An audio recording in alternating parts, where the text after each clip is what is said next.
Hello दोस्तों, ये कहानी शुरू होती है मेरी जोसेफ नाम की एक लड़की से, जिसे छुपाकर एक कॉन्वेंट में पाला जा रहा है क्योंकि वो फ्रांस के राजा किंग लुई चतुर्दश की बेटी है। किंग लुई युद्ध से लौटकर वर्साई के महल के सामने अपने लोगों से बात कर रहा होता है। तभी भीड़ में से एक आदमी उन पर गोली चलाता है। गोली लगने की वजह से वो घोड़े पर से गिर जाता है, मगर दोबारा घोड़े पर बैठ अपने लोगों से मिलता है। डॉक्टर के सुझाव पर खुद को अमर करने के लिए वो समुद्र में छुपे अटलांटिस शहर तक एक जहाज भेजता है। कप्तान ईव देलाकुआ अपने काबिलियत से एक मरमेड को पकड़कर वापस लौटता है। राजा के मुख्य सलाहकार फादर लाशेज मेरी को कॉन्वेंट से पैलेस ले आते हैं। अगले दिन किंग लुई उससे मिलने जाता है। फव्वारे को देखते वक्त वो उसमें गिर जाती है और तभी राजा वहां पर पहुंचता है और उससे मिलता है। कप्तान ईव उस मरमेड को महल के पास एक खुफिया जगह पर लाकर रखता है। रात में राजा मरमेड को देखने आता है और कप्तान को उसे सेहतमंद करने को कहता है क्योंकि वो मरमेड सोलर इक्लिप्स के दौरान दिए जाने वाली सैक्रिफाइस है और उसका सैक्रिफाइस के समय तंदुरुस्त होना जरूरी है। रात में कुछ आवाज सुन मेरी उसका पीछा करती है और उसी खुफिया जगह पर पहुंच जाती है और मरमेड से मिलती है। अगली सुबह वो राजा के लिए गाना बजाती है और किंग लुई उसे दावत में बुलाता है। मेरी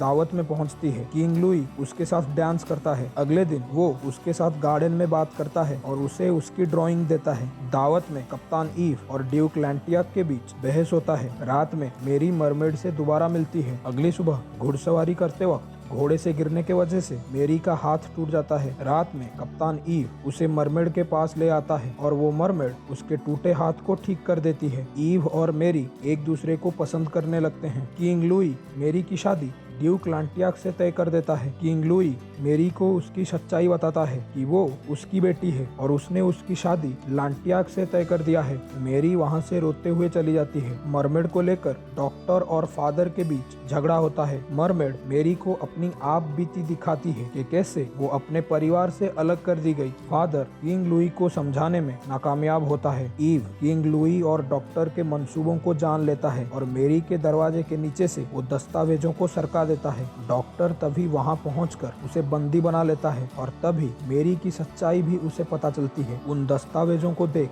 मेरी सब कुछ समझ जाती है। वो किंग लुई को मरमेड को मारने से मना करती है और वहां उसे पता चलता है कि उसकी शादी आज है। मेरी फादर से उसकी मदद करने की गुहार लगाती है। वो उसकी मदद करने के लिए राजी हो जाता है। सैक्रिफाइस की तैयारी शुरू होती है। मेरी ईव से बात करती है और वो दोनों मरमेड को आजाद करने की कोशिश करते हैं। डॉक्टर वहां पहुंचकर उन्हें रोकता है और उसी दौरान ईव गोली लगने की वजह से घायल हो जाता है। मेरी अपनी चालाकी से डॉक्टर को मारने में कामयाब होती है। मरमेड घायल ईव को लेकर दीवार फांद कर वहां से निकल जाती है। किंग लुई उन्हें रोकने के लिए निकल पड़ता है। पहाड़ की चोटी पर किंग लुई और मेरी बात करते हैं। नदी के जरिए मरमेड ईव को समुद्र में ले आती है। किंग लुई मरमेड को गोली मारने का हुक्म देता है, मगर मरमेड की जान बचाने के लिए मेरी पहाड़ से समुद्र में कूदकर अपनी जान दे देती है। किंग लुई गोली ना चलाने का आदेश देता है। मरमेड मेरी की जान बचा लेती है। ईव और मेरी जहाज तक तैर कर जाते हैं। किंग लुई अपनी गलतियों का माफी